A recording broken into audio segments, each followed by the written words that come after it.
अमित शाह गृह मंत्री जिहड़े आ जिवें वो दावा कर रहे थे कि उन्हों का सिखां नाल तय आ, वो सिखां नाल अपने संबंध चंगे बनाना चाहते आ, उस लाइन ते जिहड़ा कुछ आ वो काम होण लगा। देश के प्रधानमंत्री नरेंद्र मोदी ते गृह मंत्री अमित शाह सिखां लई की करन जा रहे आ। पंजाब दा केंद्र नाल टकरा नहीं, पंजाब दा जे टकरा रहा तां सियासी पार्टियां नाल रहा। जे कनेडा सरकार कामा गाटू मारू ਲਈ माफ़ी मंग सकती आ, बलैत दी महाराणी ਜਿਹੜਾ ਜ਼ਿਲ੍ਹਿਆਂਵਾਲੇ ਬਾਗ 'ਚ ਕਾਂਡ ਹੋਇਆ ਸੀ ਉਹਦੇ ਲਈ ਖਿਮਾ ਮੰਗ ਸਕਦੀ ਆ, ਤਾਂ ਭਾਰਤ ਸਰਕਾਰ ਲਈ ਜਿਹੜੀ ਖਿਮਾ ਮੰਗਣੀ ਕਿਉਂ ਔਖੀ ਆ। ਬੰਦੀ ਸਿੰਘਾਂ ਦੀ ਰਿਹਾਈ ਜਿਹੜੀ ਆ ਉਹਦੇ ਬਾਰੇ ਵੀ ਗੰਭੀਰਤਾ ਨਾਲ ਸੋਚਿਆ ਜਾ ਰਿਹਾ। ਸੋ ਕੈਪਟਨ ਅਮਰਿੰਦਰ ਸਿੰਘ ਚਾਹੇ ਇਸ ਵੇਲੇ ਪੰਜਾਬ ਦੇ ਕਪਤਾਨ ਨਹੀਂ ਰਹੇ, ਪਰ ਫਿਰ ਵੀ ਉਹਨਾਂ ਦਾ ਜਿਹੜਾ ਬਿਆਨ ਆ ਇਹ ਕਾਫੀ ਵੱਡਾ ਸੰਕੇਤ ਦਿੰਦਾ। सिख शख्सियतां प्रधानमंत्री नरेंद्र मोदी की सरकारी रिहाइश से मीटिंग कर गई। सारिया शख्सियतां वक्-वक् खेत्र च सम्मानयोग हस्तियां आ, उन्होंने कोई तलाशी नहीं ली गई। ज्ञानी हरप्रीत सिंह ने वो तकिया जिहड़ा आ अमित शाह नूं अपने पिछे रख के ढो लाउण लई कहा, पर अमित शाह ने कहा कि नहीं, ये जिहड़े तकिए आ ये तुहाडी वर्गी महान शख्सियतां नूं शोभदे आ। पता यह लगा कि आम आदमी पार्टी नूं ये यकीन आ जां वो इस गल नूं पक्किया समझदी आ कि इस वारी सरकार पंजाब विच उन्हां दी बनन जा रही है। जे आप नूं बहुमत नहीं मिलती तो आप ते कांग्रेस रल के जिहड़ा आ उन्हां दी गठजोड़ दी सरकार बन जाएगी। द खालिश टीवी नूं दिलों प्यार करने वाले दोस्तों, साडे रोजाना दे शो खालिश स्पैशल विच तुहाडा स्वागत है। होस्ट कमलजीत सिंह बनवैद दी सत श्री अकाल प्रवान करना। 2 दिन पहला एतवार नूं वोटां पै गईआं। कल उम्मीदवारों ने आपो अपनी घरें परिवार नाल समां बिताया, धार्मिक ते समागमां विच गए। तुहाडे अखबारां विच छपियां वक्-वक् जिहड़ियां तस्वीरां उन्हां दियां देख के तुहानूं लगदा होना कि चोणां दी धूड़ जिहड़ी आ वो बैठ गई आ, पर साडे सूत्र ये कहिंदे आ कि चाहे दिल्ली वाले दिल्ली नूं परत गए, पंजाब वाले आपो अपनी घरें आराम नाल बैठ गए तो सरगर्मी वधनी है 10 मार्च तो बाद, पर जिहड़े साडे आला म्यारी सूत्र आ उन्हां दा इह कहना कि देश के प्रधानमंत्री नरेंद्र मोदी अते सिख शख्सियतां दरम्यान जिहड़ी मीटिंग हुई सी वोटां तो कुछ दिन पहलां वो जरूर रंग लिया रही आ। उस मीटिंग के आधार पर कह लीए आपां जां देश के प्रधानमंत्री नरेंद्र मोदी अमित शाह गृह मंत्री जिहड़े आ जिवें वो दावा कर रहे थे कि उन्हों का सिखां नाल तय आ, वो सिखां नाल अपने संबंध चंगे बनाना चाहते आ, उस लाइन ते जिहड़ा कुछ आ वो काम होण लगा। असीं तुहानूं अज ये तो दस देंगे कि अगले दिन ही भारतीय जनता पार्टी कह लीए जां देश के प्रधानमंत्री नरेंद्र मोदी ते गृह मंत्री अमित शाह सिखां लई की करन जा रहे आ, पर हाल की घड़ी साडे सूत्र ये नहीं दस सके कि भाजपा के मन विच की आ कि वो इन्ना जिहड़ा तय क्यों दिखाउण लगी आ, जां जिहड़े अगले दिन ही एडे वड्डे कदम चुके जाने आ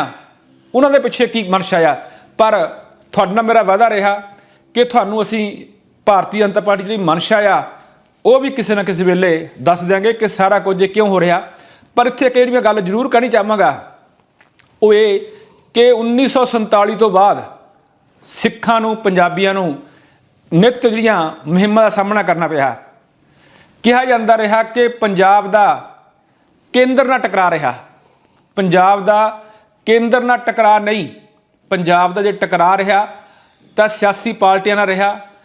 वो एहसास जिहदे राहीं बेगानापन सानूं समझिया जाता रहा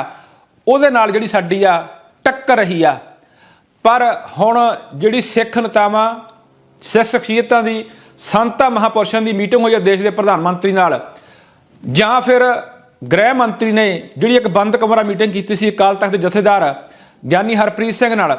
उहदे विचों जो सामने आ रहा उहदे विचों 2-3 गल्लां जिहड़ियां वो ये कि एक तां भारतीय जनता पार्टी इस वेले मन बना रही है कि अगले दिन ही जां अगले सैशन विच वो 1984 के कतलेआम ते 1984 जो दरबार साहब ते हमला होया सी उहदे लई माफ़ी मंग लवे। गल बड़ी साफ आ, जे कनेडा सरकार कामा गाटू मारू लई माफ़ी मंग सकती आ, बलैत दी महाराणी जिहड़ा ਜ਼ਿਲ੍ਹਿਆਂਵਾਲੇ बाग च कांड होया सी उहदे लई खिमा मंग सकती आ, तो भारत सरकार लई जिहड़ी खिमा मंगनी क्यों औखी आ। ਸਾਡੇ ਉੱਚ ਭਰੋਸੇਯੋਗ ਜਿਹੜੇ ਸੂਤਰ ਆ ਉਹ ਇਹ ਦੱਸਦੇ ਆ ਕਿ ਭਾਰਤੀ ਜਨਤਾ ਪਾਰਟੀ ਦੀ ਸਰਕਾਰ ਅਗਲੇ ਸੈਸ਼ਨ ਵਿੱਚ ਮਨ ਬਣਾ ਰਹੀ ਆ ਕਿ ਉਹ ਸਿੱਖਾਂ ਤੋਂ 1984 ਦੇ ਜਿਹੜਾ ਸਿੱਖ ਕਤਲੇਆਮ ਤੇ ਸ੍ਰੀ ਦਰਬਾਰ ਸਾਹਿਬ 'ਤੇ ਹਮਲਾ ਹੋਇਆ ਸੀ ਉਹਦੇ ਲਈ ਪਾਰਲੀਮੈਂਟ ਵਿੱਚ ਮਾਫੀ ਮੰਗੇਗੀ। ਦੂਸਰਾ ਇਹ ਕਿ ਬੰਦੀ ਸਿੰਘਾਂ ਦੀ ਰਿਹਾਈ ਜਿਹੜੀ ਆ ਉਹਦੇ ਬਾਰੇ ਵੀ ਗੰਭੀਰਤਾ ਨਾਲ ਸੋਚਿਆ ਜਾ ਰਿਹਾ। ਪਰ ਮੈਂ ਸ਼ੁਰੂ 'ਚ ਹੀ ਸਪਸ਼ਟ ਕਰਦਾ ਕਿ ਇਸ ਕਦਮ ਵਿੱਚ ਸ਼ਾਇਦ ਪ੍ਰੋਫੈਸਰ ਦਵਿੰਦਰਪਾਲ ਸਿੰਘ ਭੁੱਲਰ ਜਿਹੜੇ ਆ ਉਹ ਮਨਫੀ ਹੋ ਕੇ ਰਹਿ ਜਾਣ, ਕਿਉਂਕਿ ਉਹਨਾਂ ਦੀ ਜਿਹੜੀ ਰਿਹਾਈ ਦੀ ਫਾਈਲ ਆ ਉਹ ਕੇਜਰੀਵਾਲ ਸਰਕਾਰ ਕੋਲੇ ਤਕਨੀਕੀ ਕਾਰਨਾਂ ਕਰਕੇ ਅੜੀ ਹੋਈ ਆ। ਪਰ ਬਲਵੰਤ ਸਿੰਘ ਰਾਜੋਵਾਲਾ ਜਿਹੜੇ ਮੁੱਖ ਮੰਤਰੀ ਬੇਅੰਤ ਸਿੰਘ ਕਤਲ ਕੇਸ ਵਿੱਚ ਫਾਂਸੀ ਦੀ ਸਜ਼ਾ ਯਾਫਤਾ ਆ, ਉਹਨਾਂ ਦੀ ਰਿਹਾਈ ਲਈ ਵੀ ਜਿਹੜਾ ਕਾਫੀ ਕੁਝ ਜਿਹੜਾ ਅੱਗੇ ਤੁਰ ਪਿਆ। ਤੇ ਜਿਹੜੇ ਹੋਰ ਬੰਦੀ ਸਿੰਘ ਆ ਜਿਹੜੇ ਸਜ਼ਾ ਪੂਰੀ ਕਰ ਚੁੱਕੇ ਆ, ਵੈਸੇ ਮੈਂ ਇੱਥੇ ਤੁਹਾਡੇ ਇਹ ਧਿਆਨ 'ਚ ਵੀ ਲਿਆਉਣਾ ਕਿ ਅਸੀਂ ਆਪਣੇ ਜਿਹੜਾ ਤੁਹਾਡਾ ਇੱਕ ਬਹੁਤ ਹਰਮਨ ਪਿਆਰਾ ਪ੍ਰੋਗਰਾਮ ਹੈ ਸਾਡਾ ਪ੍ਰਾਈਮ ਟਾਈਮ, ਉਹਦੇ ਵਿੱਚ ਵੀ ਮੈਂ ਲਿਖਿਆ ਸੀਗਾ ਕਿ ਬੰਦੀ ਸਿੰਘਾਂ ਦੀ ਰਿਹਾਈ ਕਿੰਨੀ ਕੁ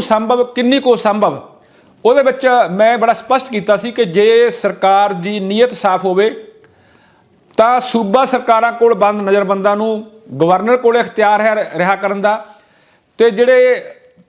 ਬਾਹਰਲੇ ਰਾਜਾਂ ਵਿੱਚ ਜਾਂ ਦਿੱਲੀ 'ਚ ਬੰਦ ਬੈਠੇ ਆ ਉਹ ਜਿਹੜਾ ਇਖਤਿਆਰ ਆ ਉਹ ਰਾਸ਼ਟਰਪਤੀ ਕੋਲੇ ਹੈ। ਤੇ ਮੈਂ ਦੱਸਦਾ ਰਾਸ਼ਟਰਪਤੀ ਤੇ ਗਵਰਨਰ ਤਾਂ ਹੁੰਦੇ ਆ ਸਟੈਂਪ ਜਿਹੜੇ ਰਬੜ ਦੀ ਸਟੈਂਪ ਸਰਕਾਰ ਦੀ। ਸੋ ਇਹ ਜਿਹੜਾ ਸਾਰਾ ਕੁਝ ਹੋਣ ਜਾ ਰਿਹਾ ਇਹਦਾ ਇੱਕ ਜਿਹੜਾ ਇਸ਼ਾਰਾ ਆ ਉਹ ਮੁੱਖ ਮੰਤਰੀ ਕੈਪਟਨ ਅਮਰਿੰਦਰ ਸਿੰਘ ਨੇ ਦਿੱਤਾ। ਵੈਸੇ ਆਪਾਂ ਇਹ ਕਹਿ ਲਈਏ ਕਿ ਅੱਜ ਕੱਲ੍ਹ ਬੜੀ ਚਰਚਾ ਆ ਕੈਪਟਨ ਅਮਰਿੰਦਰ ਸਿੰਘ ਹੁਣ ਕੈਪਟਨ ਹੀ ਰਹੇ। ਉਹ ਸਮਾਂ ਸੀ ਜਦੋਂ ਪੰਜਾਬ ਦੇ ਕਪਤਾਨ ਕਹਿ ਰਹੇ ਸੀਗੇ, ਜਾਂ ਉਹ ਸਮਾਂ ਸੀ ਜਦੋਂ ਕਹਿ ਰਹੇ ਸੀਗੇ ਚਾਹੁੰਦਾ ਹੈ ਪੰਜਾਬ ਕੈਪਟਨ ਦੀ ਸਰਕਾਰ। ਕੈਪਟਨ ਅਮਰਿੰਦਰ ਸਿੰਘ ਜਿਹੜਾ ਇਹ ਬਿਆਨ ਇੱਕ ਚਾਹੇ ਉਹਨਾਂ ਦੀ ਇਸ ਵੇਲੇ ਉਨੀ ਬੁੱਕਤ ਨਹੀਂ ਰਹੀ, ਪਰ ਜਿਹੜਾ ਉਹ ਬਿਆਨ ਦੇ ਰਹੇ ਆ ਇਸ ਤਰ੍ਹਾਂ ਦੇ ਨਾਲ ਰਲਦਾ ਮਿਲਦਾ ਸੰਕੇਤ ਦੇ ਰਹੇ ਆ, ਇਹਦਾ ਮਤਲਬ ਇਹ ਆ ਕਿ ਉਹਨਾਂ ਦੀ ਮੋਦੀ ਸਰਕਾਰ ਵਿੱਚ ਭੱਲ ਹੈ। ਸੋ ਕੈਪਟਨ ਅਮਰਿੰਦਰ ਸਿੰਘ ਚਾਹੇ ਇਸ ਵੇਲੇ ਪੰਜਾਬ ਦੇ ਕਪਤਾਨ ਨਹੀਂ ਰਹੇ, ਪਰ ਫਿਰ ਵੀ ਉਹਨਾਂ ਦਾ ਜਿਹੜਾ ਬਿਆਨ ਆ ਇਹ ਕਾਫੀ ਵੱਡਾ ਸੰਕੇਤ ਦਿੰਦਾ। ਪਰ ਇਹਦੇ ਨਾਲ ਇੱਕ ਮੈਂ ਹੋਰ ਗੱਲ ਜਿਹੜੀ ਕਰਨੀ ਥੋੜ੍ਹਾ ਜੁੜੀ ਸਮਝਦਾ। ਵੈਸੇ ਅਸੀਂ ਨਾ ਤਾਂ ਇਹ ਕੋਈ ਗਰੰਟੀ ਨਾ ਦਾਅਵੇ ਨਾਲ ਕਹਿ ਸਕਦੇ ਹਾਂ ਕਿ ਮੋਦੀ ਸਰਕਾਰ ਜੋ ਕੁਝ ਕਰਨ ਦੇ ਰੌਂ ਵਿੱਚ ਆ, ਜਾਂ ਜੋ ਕੁਝ ਖਬਰਾਂ ਮਿਲ ਰਹੀਆਂ ਇਹ 100% ਨਹੀਂ, ਪਰ ਸਾਡੀ ਗੱਲ ਜਿਹੜੀ ਆ ਉਹ ਪੱਕੀ ਵੀ ਆ। ਕੁਝ ਗੱਲਾਂ ਜਿਹੜੀਆਂ ਪੋਸਟਰ ਸਾਡੇ ਸਾਹਮਣੇ ਆ ਰਹੀਆਂ, ਇੱਕ ਤਾਂ ਇਹ ਕਿ ਨਿੱਕੀਆਂ ਗੱਲਾਂ ਹੁੰਦੀਆਂ ਕਿ ਇੱਕ ਤਾਂ ਜਦੋਂ ਮੋਦੀ ਪ੍ਰਧਾਨ ਮੰਤਰੀ ਨੇ ਸਿੱਖ ਸ਼ਖਸੀਅਤਾਂ ਨੂੰ ਵੋਟਾਂ ਤੋਂ ਪਹਿਲਾਂ ਆਪਣੇ ਘਰੇ ਬੁਲਾਇਆ ਸੀ, ਆਪਣੀ ਸਰਕਾਰੀ ਰਿਹਾਇਸ਼ ਤੇ ਮੁਲਾਕਾਤ ਕੀਤੀ ਸੀਗੀ, ਤਾਂ ਉਸ ਵੇਲੇ ਕਈ ਤਰ੍ਹਾਂ ਦੇ ਸਵਾਲ ਉੱਠਣ ਲੱਗੇ ਸੀਗੇ। ਇਸ ਨੂੰ ਵੋਟਾਂ ਨਾਲ ਜੋੜ ਕੇ ਦੇਖਿਆ ਜਾਂਦਾ ਰਿਹਾ।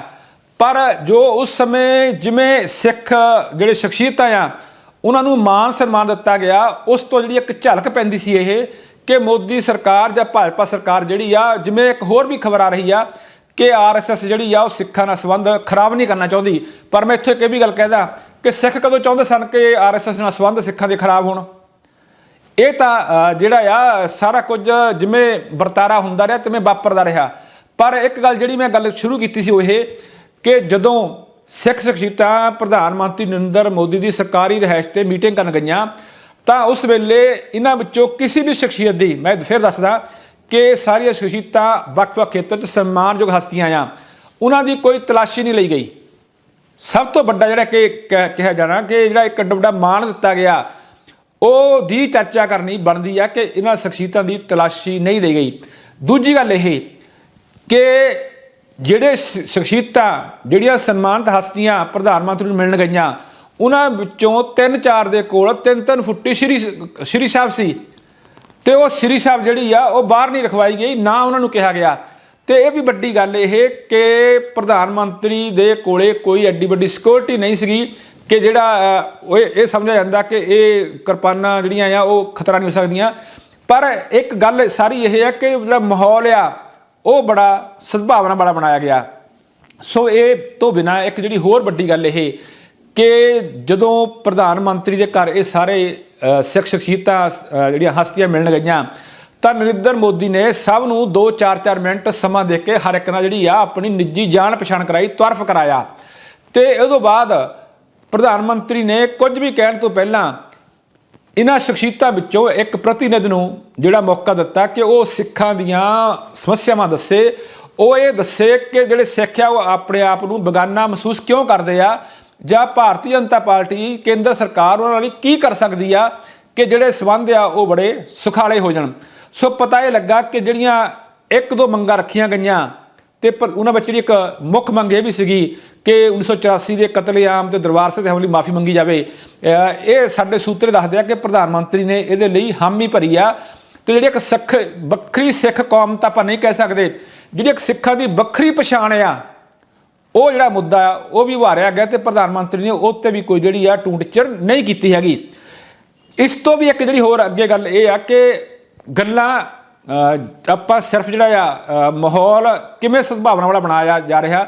ਉਹਦੀ ਗੱਲ ਕਰ ਰਹੇ ਹਾਂ ਕਿ ਜਦੋਂ ਅਮਿਤ ਸ਼ਾਹ ਕੇਂਦਰੀ ਗ੍ਰਹਿ ਮੰਤਰੀ ਲੁਧਿਆਣਾ ਵਿੱਚ ਰੈਲੀ ਨੂੰ ਸੰਬੋਧਨ ਕਰਨ ਆਏ ਸਨ,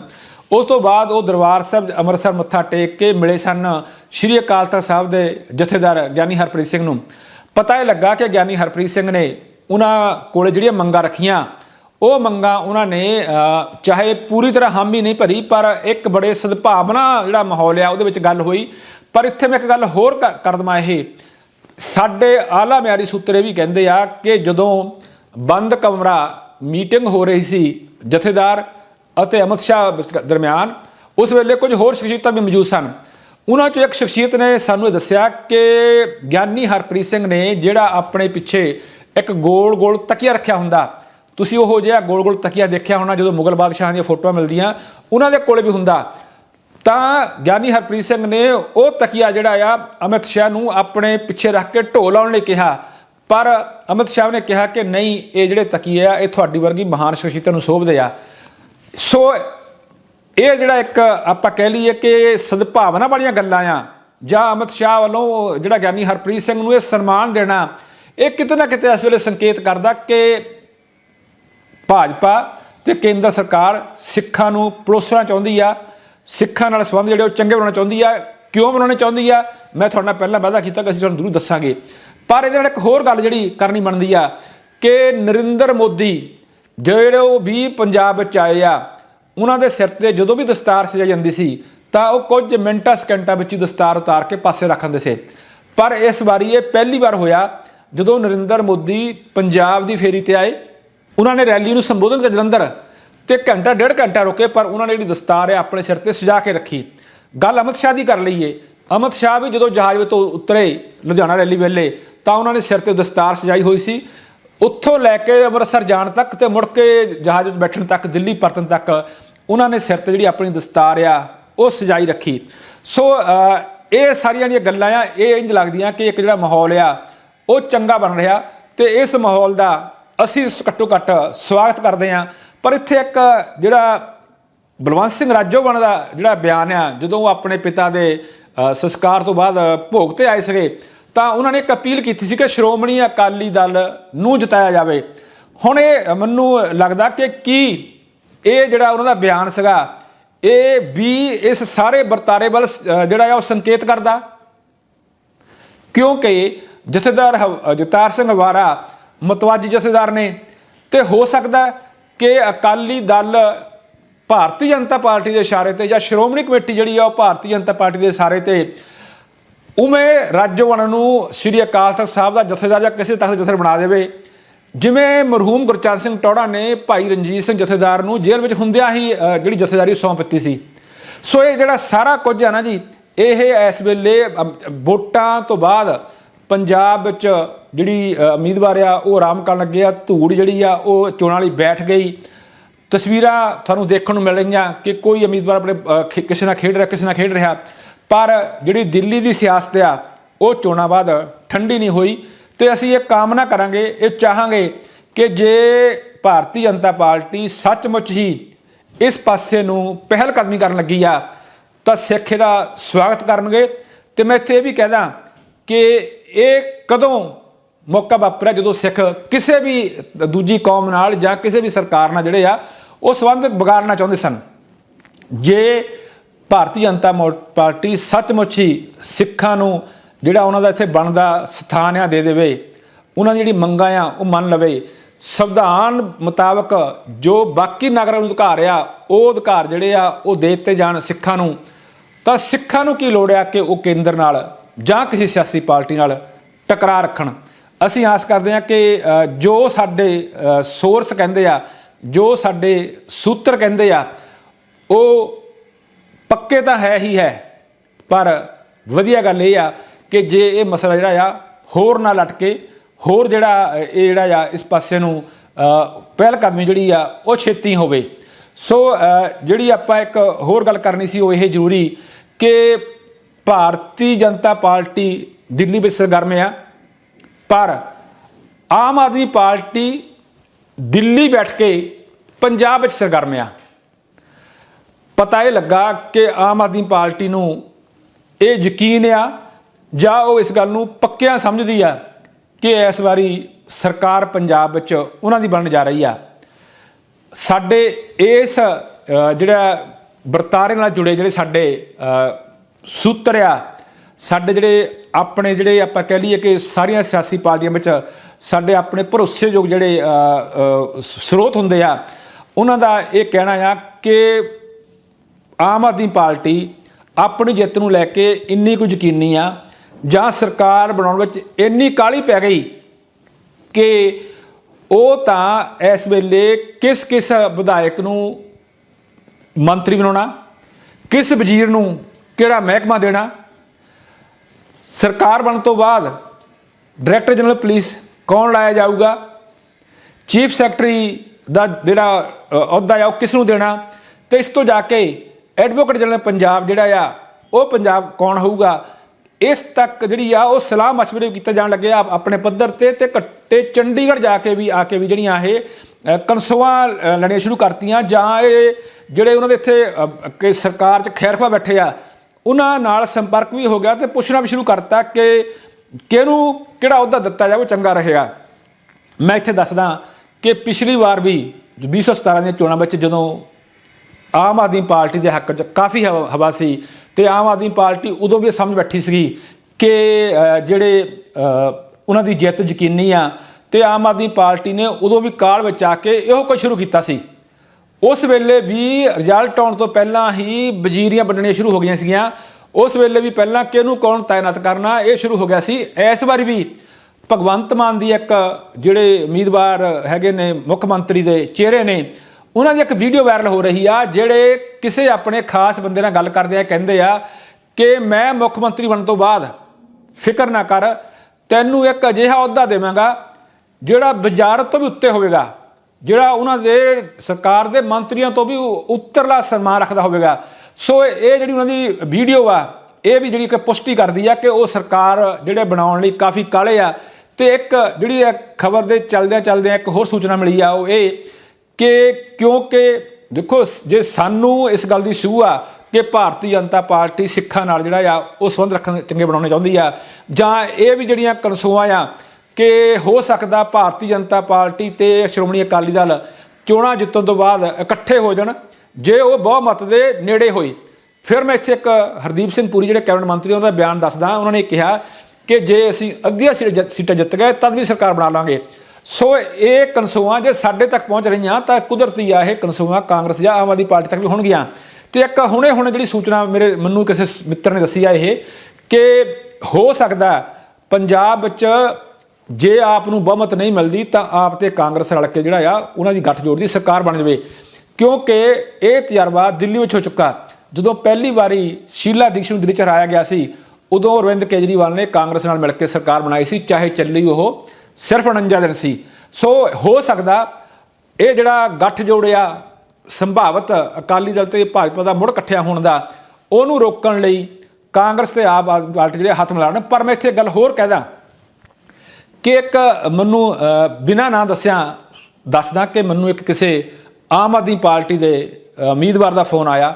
ਜਿਹਨੂੰ ਇਹ ਲੱਗਦਾ ਕਿ ਉਹ ਵਿਧਾਇਕ ਬਣਿਆ ਹੀ ਖੜਾ ਪੱਕਾ ਹੀ ਆ, ਤੇ ਉਹਨੇ ਮੈਨੂੰ ਫੋਨ ਕਰਕੇ ਪੁੱਛਿਆ ਕਿ ਮੈਂ ਕਿਹੜਾ ਮਹਿਕਮਾ ਲਵਾਂ,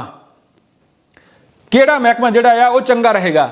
ਤੇ ਅਸੀਂ ਜਦੋਂ ਪੱਤਰਕਾਰ ਆਪਸ 'ਚ ਗੱਲ ਕਰਦੇ ਆ ਕਿ ਮੇਰੇ ਹੋਰ ਮਿੱਤਰ ਵੀ ਇਸ ਗੱਲ ਦੀ ਪੁਸ਼ਟੀ ਕੀਤੀ ਆ ਕਿ ਉਹ ਕਹਿੰਦਾ ਮੈਨੂੰ ਵੀ ਫੋਨ ਆਇਆ ਸੀ ਕਿ ਮੈਨੂੰ ਵੀ ਇੱਕ ਜਿਹੜਾ ਉਮੀਦਵਾਰ ਮਿੱਤਰ ਆ ਉਹ ਪੁੱਛ ਰਿਹਾ ਸੀ ਕਿ MLA ਦਾ ਬਣਿਆ ਖੜਾ, ਸਰਕਾਰ ਵੀ ਸਾਡੀ ਬਣੀ ਜਾਣੀ ਆ, ਤੁਸੀਂ ਦੱਸੋ ਕਿ ਮਲਾਈਦਾਰ ਮਹਿਕਮਾ ਕਿਹੜਾ ਆ। ਸੋ ਜੇ ਵੈਸੇ ਹੁਣ ਵੋਟਾਂ ਪੈ ਚੁੱਕੀਆਂ, ਹੁਣ ਅਸੀਂ ਜੇ ਇਹ ਗੱਲ ਬੋਲ ਵੀ ਦਈਏ ਤਾਂ ਸ਼ਾਇਦ ਵੋਟਰਾਂ ਨੂੰ ਪ੍ਰਭਾਵਿਤ ਨਹੀਂ ਕਰੇਗਾ ਕਿ ਜਿਹੜਾ ਬਦਲਾਅ ਤੁਸੀਂ ਭਾਲਦੇ ਹੋ, ਜੇ ਉਹ ਬਦਲਾਅ ਸਰਕਾਰ ਬਣਨ ਦੀ ਸੰਭਾਵਨਾ ਨਹੀਂ ਪੁੱਛਣ ਲੱਗ ਗਿਆ ਕਿ ਮਲਾਈਦਾਰ ਮਹਿਕਮਾ ਕਿਹੜਾ ਆ ਜਾਂ ਕਿਹੜਾ ਮਹਿਕਮਾ ਜਿੱਥੋਂ ਚੰਗਾ ਖੱਟਿਆ ਕਮਾਇਆ ਜਾ ਸਕਦਾ, ਤਾਂ ਆਪਾਂ ਕੀ ਆਸ ਰੱਖਾਂਗੇ ਕਿ ਜਿਹੜਾ ਸਾਰਾ ਕੁਝ ਆ ਇਹ ਚੰਗਾ ਬਣ ਸਕਦਾ। ਪਰ ਮੈਂ ਇੱਕ ਹੋਰ ਦੱਸਦਾ, ਇੱਥੇ ਹੁਣੇ ਖਬਰ ਇਹ ਵੀ ਆਈ ਆ ਕਿ ਆਮ ਆਦਮੀ ਪਾਰਟੀ ਦੇ ਜਿਹੜੇ ਬਹੁਤੇ ਉਮੀਦਵਾਰ ਆ ਉਹ ਸਟਰੋਂਗ ਰੂਮ ਜਿੱਥੇ ਵੋਟਾਂ ਰੱਖੀਆਂ ਗਈਆਂ ਉਹਨਾਂ ਦੀ ਸਿਕਿਉਰਿਟੀ ਨੂੰ ਲੈ ਕੇ ਕਾਫੀ ਚਿੰਤਤ ਦੱਸ ਰਹੇ ਆ ਤੇ ਉਹਨਾਂ ਦੇ ਜਿਹੜੇ ਬਿਆਨ ਆਉਣ ਲੱਗੇ ਆ ਕਿ ਜਿਹੜੀ ਸੁਰੱਖਿਆ ਆ ਉਹ ਸ਼ਾਇਦ ਉਹ 'ਚ ਨਾਕਾਮੀਆਂ ਆ ਕਿ ਉਹਨੂੰ ਸ਼ਾਇਦ ਜਿਹੜੀ ਆ ਉਹ ਜਿਹੜੀ ਆ ਹੋਰ ਜਿਹੜਾ ਸੁਰੱਖਿਅਤ ਕੀਤਾ ਜਾਵੇ। ਸੋ ਇਹ ਜਿਹੜਾ ਆਮ ਆਦਮੀ ਪਾਰਟੀ ਦਾ ਕਾਲ ਆ ਜਾਂ ਜਿਹੜੇ ਆਪਾਂ ਮੰਤਰੀ ਬਣਨ ਲਈ ਹੋਸ਼ੇ ਬਣੇ ਪਏ ਆ, ਉਹ ਕਿਤੇ ਨਾ ਕਿਤੇ ਸੰਕੇਤ ਦਿੰਦੇ ਆ ਕਿ ਇਹ ਸਾਰਾ ਕੁਝ ਜੇ ਸਰਕਾਰ ਬਣ ਵੀ ਗਈ ਤਾਂ ਗੱਲ ਸਾਰੀ ਹੋਵੇਗੀ ਸਿਰਫ ਕੱਚੀਆਂ ਕੌਡੀਆਂ ਖੇਡਣ ਵਾਲੀ। ਉਂਝ ਅਸੀਂ ਜਿਹੜੀ ਇੱਕ ਪਹਿਲਾਂ ਚਰਚਾ ਕੀਤੀ ਆ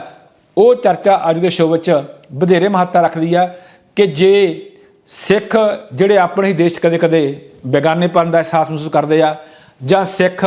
ਜਿਨ੍ਹਾਂ ਨੂੰ ਬਹੁਤ ਵਾਰੀ ਹੋਰ ਤਰ੍ਹਾਂ ਦੇ ਇਲਜ਼ਾਮ ਲਾ ਕੇ ਬਦਨਾਮ ਕੀਤਾ ਜਾਂਦਾ, ਜੇ ਉਹਨਾਂ ਨੂੰ ਮੁੜ ਜਿਹੜਾ ਆ ਆਪਣੇ ਦੇਸ਼ ਵਿੱਚ ਬਿਲਕੁਲ ਉਸ ਤਰ੍ਹਾਂ ਦੇ ਨਾਗਰਿਕ ਹੋਣ ਦਾ ਅਹਿਸਾਸ ਹੋ ਜਾਏ ਜਿਵੇਂ ਦੂਜੇ ਇੱਕ ਖਾਸ ਵਰਗ ਦੇ ਨਾਗਰਿਕ ਆ, ਤਾਂ ਇਹਦੇ ਨਾਲ ਦੀ ਕੋਈ ਰੀਸ ਨਹੀਂ। ਤੇ ਜੇ ਉਦੋਂ ਅੱਗੇ ਜਾ ਕੇ 1984 ਦੇ ਸਿੱਖ ਕਤਲੇਆਮ ਤੇ ਦਰਬਾਰ ਸਾਹਿਬ ਤੇ ਹਮਲਾ ਕਰਨ ਲਈ ਸੱਚਮੁੱਚ ਦਿਲੋਂ ਮਾਫੀ ਮੰਗ ਲਈ ਜਾਵੇ ਤਾਂ ਇਹ ਵੀ ਜਿਹੜੀ ਇੱਕ ਸਿੱਖਾਂ ਦੇ ਜ਼ਖਮਾਂ ਤੇ ਮਲਮ ਹੋਵੇਗੀ। ਤੇ ਅਸੀਂ ਇਹਦੇ ਨਾਲ ਇਹ ਅਰਦਾਸ ਕਰਦੇ ਹਾਂ ਕਿ ਮੁੜ ਕਦੇ ਅਜਿਹਾ ਨਾ ਵਾਪਰੇ ਜਿਹਦੇ ਲਈ ਕਿਸੇ ਵੀ ਸਰਕਾਰ ਨੂੰ ਕਿਸੇ ਵੀ ਕੌਮ ਕੋਲੋਂ ਮਾਫੀ ਮੰਗਣੀ ਪਵੇ।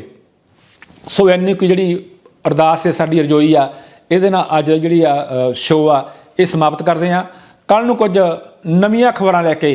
ਨਵੇਂ ਵਿਸ਼ੇ 'ਤੇ ਚਰਚਾ ਕਰਾਂਗੇ। ਤਦ ਤੱਕ ਤੁਸੀਂ ਮੈਨੂੰ ਕਮਲਜੀਤ ਸਿੰਘ ਬਨੋਇਆ ਤੋਂ ਦਿਓ ਇਜਾਜ਼ਤ। ਸਤਿ ਸ੍ਰੀ ਅਕਾਲ, ਸ਼ੁਕਰੀਆ, ਮਿਹਰਬਾਨੀ।